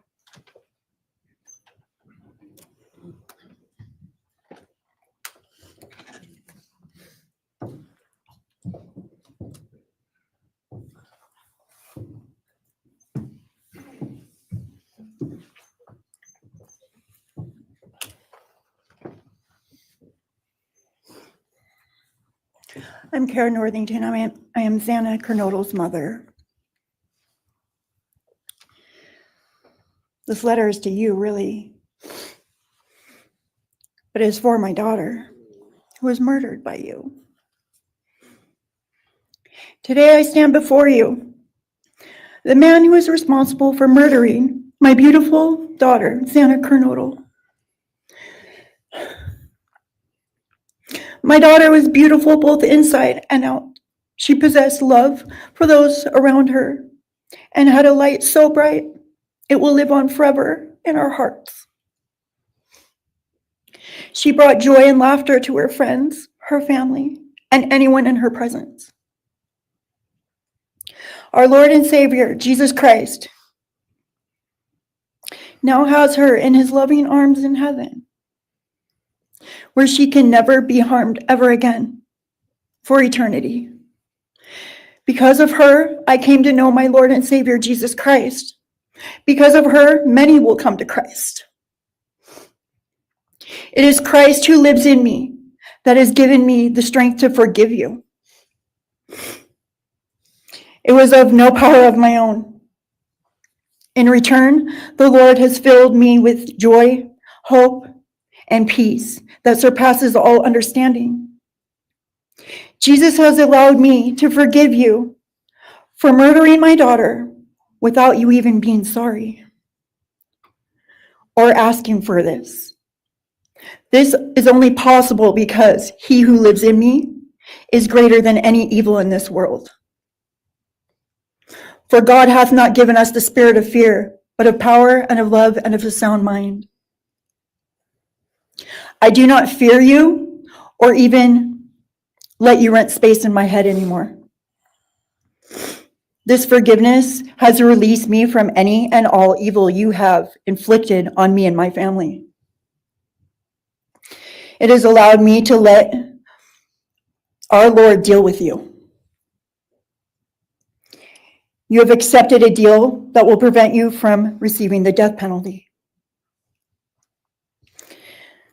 Nothing man can do to you can ever compare to the wrath of God. Inevitably, you will stand before our Lord and will have to answer to him over the sins you have committed in murdering our children. I pray you come to the end of yourself before that day. Whether you like it or not, heaven is for real and so is hell.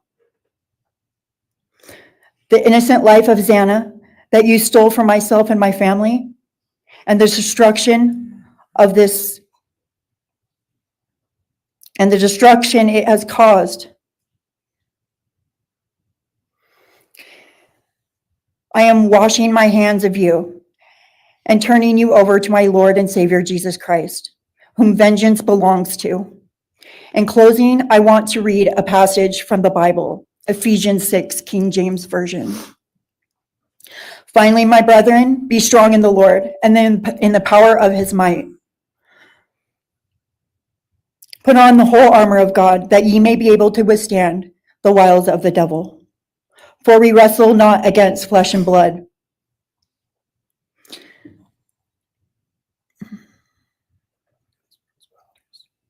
For we wrestle not against flesh and blood, but against principalities, against powers, against the rulers of the darkness of this world, against spiritual wickedness in high places. Wherefore, take unto you the whole armor of God, that ye may be able to withstand in the evil day, that ye may be able to stand in the evil day.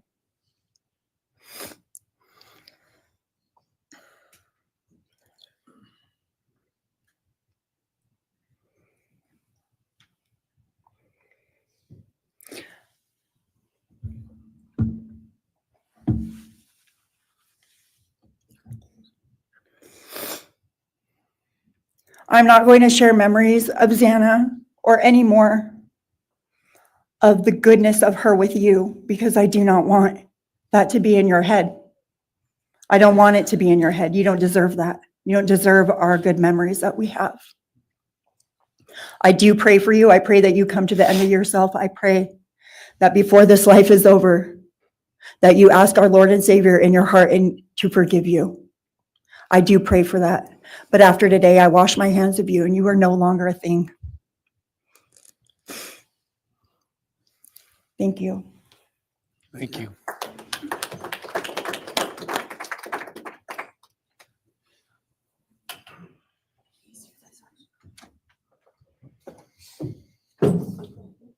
I don't believe the state has any other victim impact statements. Okay.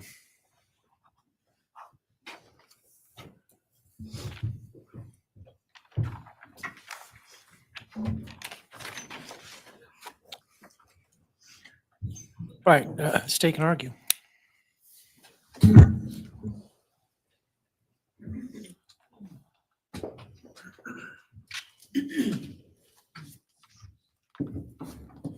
Thank you, Your Honor.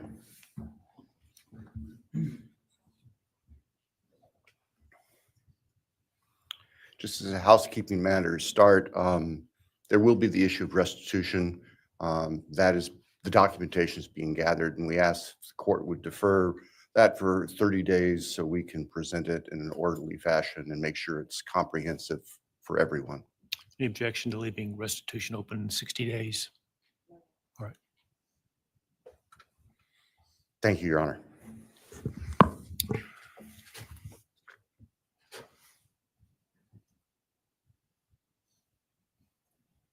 I think it's necessary and appropriate to share for everyone here, including the court, the background that brings us in front of Your Honor today for these proceedings. As the record reflects, and as everybody in this courtroom knows, the defendant has pleaded guilty to all 5 counts charged in the indictment. Under oath before Your Honor, he has admitted that the charges against him are true. He has reassured the court that he has not been coerced or threatened to make those admissions. And Your Honor did an extraordinary job in taking the pleas back on July 2nd. We appreciate the court's discipline and insight. The defendant has also waived appeal on the multitude of rulings from this court and Your Honor's predecessor in Latah County on dozens, literally dozens of motions seeking to dismiss the case, seeking to control or limit evidence, seeking to offer evidence that would not be appropriate. And we appreciate the court's consistent rulings based on the law, based on the facts. As Your Honor will recall, on June 18th, it's just really not that long ago, we appeared before this court for arguments on what became the defendant's final motions to this court. Motion where they wanted to offer evidence suggesting that other people were responsible for the defendant's actions, and the motion seeking essentially an indefinite continuance of the trial. It was readily apparent to all of us in the courtroom from Your Honor's comments that those motions were not going to be granted. So we returned to Moscow and continued with what we had been working on for months in preparation for trial. We had no qualms about going to trial if trial was what was necessary and appropriate. The following week after we were in court, we were approached by the defense with an inquiry about a possible plea. And I can tell the court this is the first suggestion ever that there was any consideration, because indeed the defense had maintained from the beginning that Mr. Kohberger, the defendant, was factually innocent. It's clear that the reality of the evidence and the case that had been investigated and prepared and that we were ready to present in court became a reality. Our reaction, among other things, was to reach out to all the families. And in fact, later that week, on Thursday and Friday of that last week of June, we met with representatives by teams, virtual meetings, with representatives of all the families. And we talked about the status of the case, and the upcoming trial and things that related to the trial. And we also let them know that there had been an inquiry about whether there might be an offer for a plea. And we asked the family members for their thoughts and feelings. And they were candid. And they have been candid since, and we respect that. And we understand, recognize, and acknowledge that there was a difference of opinion among representatives of the different families. We understand that. One of the challenges of this case, one of the unique things about this case is we have multiple victims, each unique unto themselves, their families and friends unique unto themselves, and all of them entitled to their opinions, all of them entitled to their thoughts. Over the following weekend, our prosecution team, very skilled attorneys who were personally as well as professionally deeply invested in this case, met. And we talked, and the decision was reached. Well, to start with, were there to be any sort of plea offer or discussion, there's only one possibility. And that would be for the defendant to plead guilty straight up to all charges. There would be no bargaining about counts. There would be no bargaining about reduced sentences. And so we made the proposal to the defense that if the defendant was willing to plead guilty up front to all 5 counts as charged and waive appeal of the court's myriad decisions during the past 2.5+ years on all these motions that would have consumed years, if not decades, of time in the future. By the end of the weekend, we were notified the defendant was prepared to plead guilty as charged and factually acknowledge his responsibility in court for these horrible crimes. Obviously, those discussions and negotiations were confidential. And as Your Honor noted, I believe that was necessarily so, because if the defendant had decided not to plead guilty, it would have been devastating to our jury pool for there to be public information that there had been even consideration by either party to a plea resolution. And protecting the prospective integrity of a trial after so many years was paramount. So, the end of the weekend came. We notified the victims' families of what had occurred.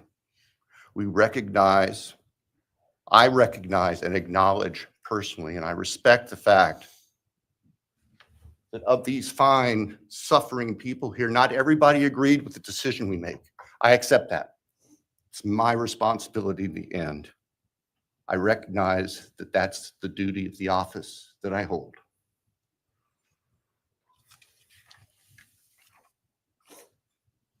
So now,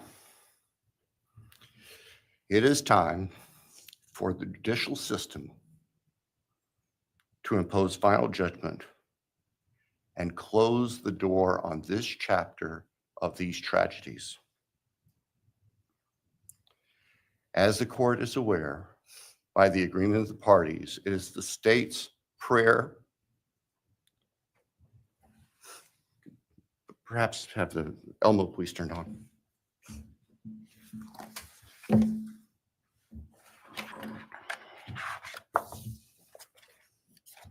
Thank you. That on count 1, the felony burglary, that the court sentenced the defendant to the maximum period of 10 years fixed in the custody of the Idaho Department of Correction. Then on count 2,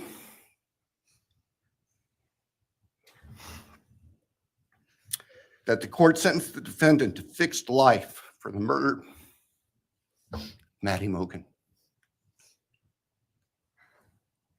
On count 3,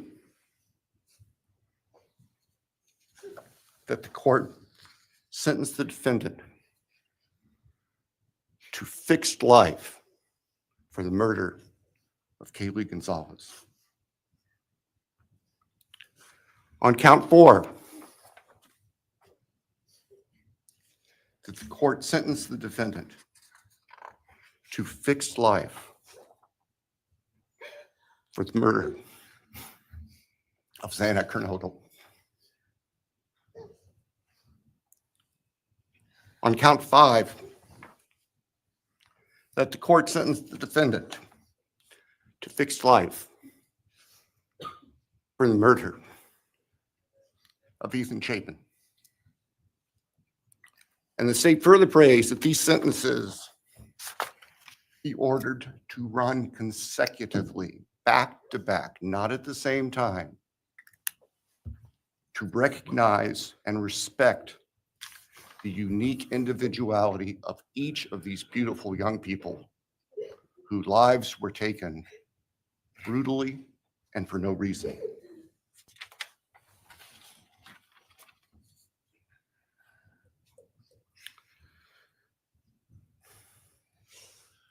And hopefully now, as we have heard earlier this morning, it is time to afford the families and the friends and the community and the state of Idaho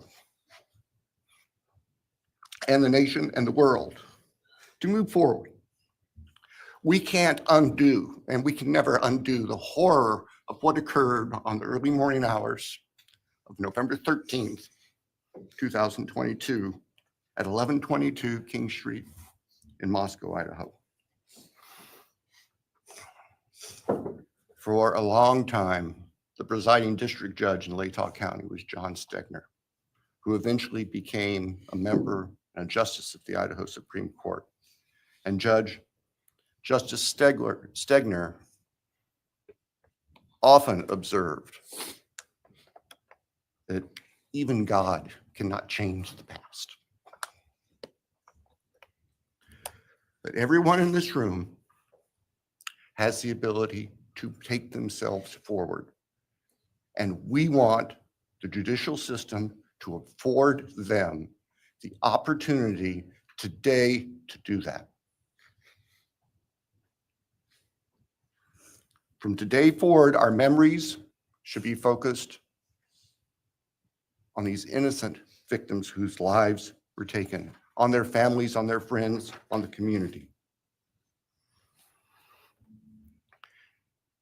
The court has heard discussion, talk today, reminiscences today about a special family that our victims shared, not just their natural, legal, and biological families, not just their university family within their sororities, for example.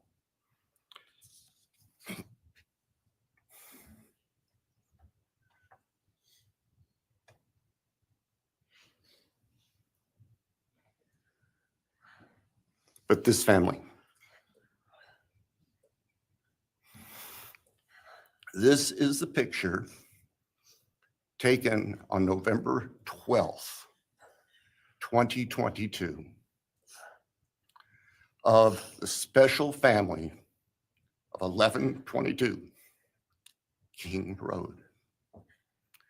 And you can see all 6 of these dynamic, vibrant, loving, special, innocent faces taken together just across the street from their residence, and barely 12 hours before 4 of them would be brutally murdered in their sleep.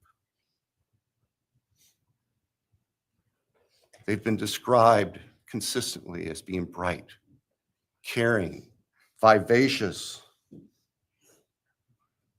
with futures we can only imagine now. But they were, and they remain, a special family that I think we should all recognize and appreciate. So it's time to move forward. There have been a number of statements directed specifically at the defendant today, I have one last thought. After Your Honor imposes judgment and sentences the defendant to spend the rest of his life in prison, in other words, sentence the defendant to die in prison, he's going to stand up in the belly chains and leg irons that he's wearing today, and he's going to be escorted into the custody of the Idaho Department of Correction. And the door will close behind him forever. That is the closure that we seek, that all of these people, these loving friends and family deserve, so that we can move forward. Thank you, Your Honor. Thank you.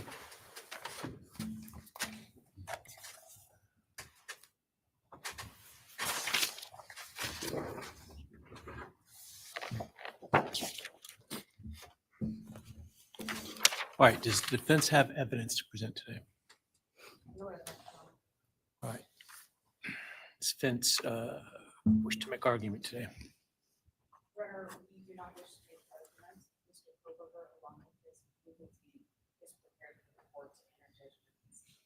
All right, Mr. Kohberger, you have an opportunity to make a statement if you wish to. I take it you are declining. I respectfully decline. Well,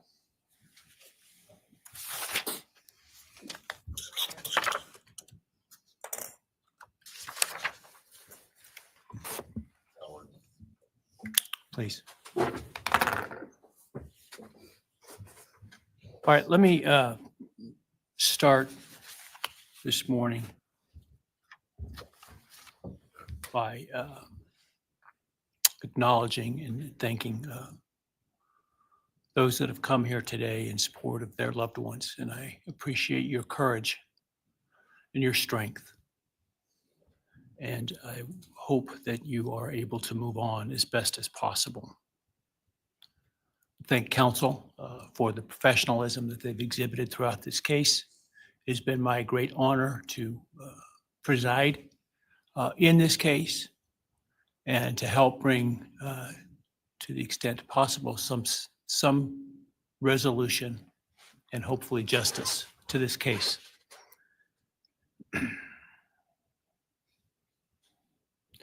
During the quiet morning hours of November 13, 2022, a faceless coward breached the tranquility of 6 beautiful young people and senselessly slaughtered them, 4 of them. Who committed this unspeakable evil was unknown for several weeks, but due to the killer's incompetence and outstanding police work by numerous local, state, and federal law enforcement agencies, the person that slithered through that sliding glass door at 1122 King Road now stands before the world and this court unmasked. This unfathomable and senseless act of evil has caused immeasurable pain and loss.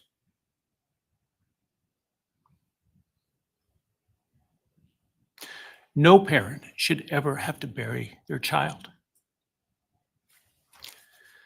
This is the greatest tragedy that can be inflicted upon a person.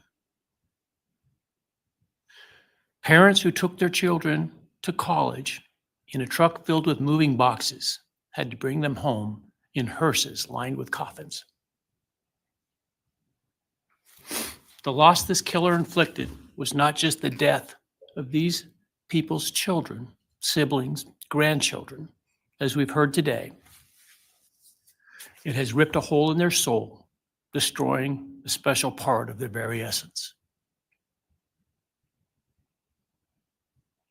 Any person who is a parent defines themselves foremost as such.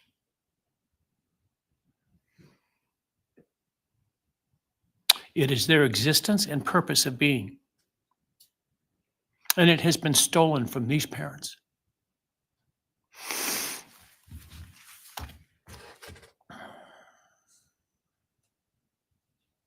None of us have experienced the loss these victims have in the unspeakable way that they have.